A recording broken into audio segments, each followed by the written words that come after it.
સુરતમાં police no drugs in Surat city અભિયાન ચલાવી રહી છે। ત્યાં સુરતના સચિન જીઆઈડીસી પોલીસે no drugs in Surat city અભિયાન અંતર્ગત તલંગપુર રોડના વિશાલનગર ખાતેથી સ્લમ વિસ્તારમાં ગાંજાનો વેપલો કરતી બિહારી મહિલાને ઝડપી પાડી છે।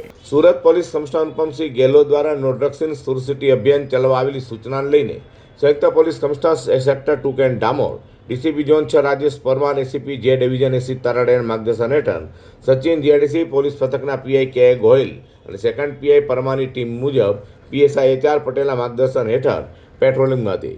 ત્યારે એએસઆઈ પ્રદીપસિંહ નારસિંહ, અનામ હેડ કોન્સ્ટેબલ કુલદીપસિંહ ભરતસિંહ અને અનામ પોલીસ કોન્સ્ટેબલ પંકજ નાનાભાઈને મળેલી બાતમીના આધારે સચિન તલંગપુર રોડ, શિવનગર, વિશાલનગર ખાતે દરોડા પાડી ત્યાંથી મૂળ બિહાર, હાલ વિશાલનગરમાં જ રહેતી સોનાદેવી બસંત રામજી સિંહને પકડી તેની પાસેથી 9.565 કિલોગ્રામ એટલે કે 4,78,000થી વધુની કિંમતનો ગાંજાનો જથ્થો કબજે કર્યો છે। પોલીસે હાલ તો સ્લમ વિસ્તારમાં ગાંજાનો વેપલો કરતી મહિલાને ઝડપી પાડી છે। ત્યાં તેને ગાંજાનો માલ સપ્લાય કરનારા સહિતનાઓને પોલીસે ઝડપી પાડવા ચક્રો ગતિમાન કર્યા છે।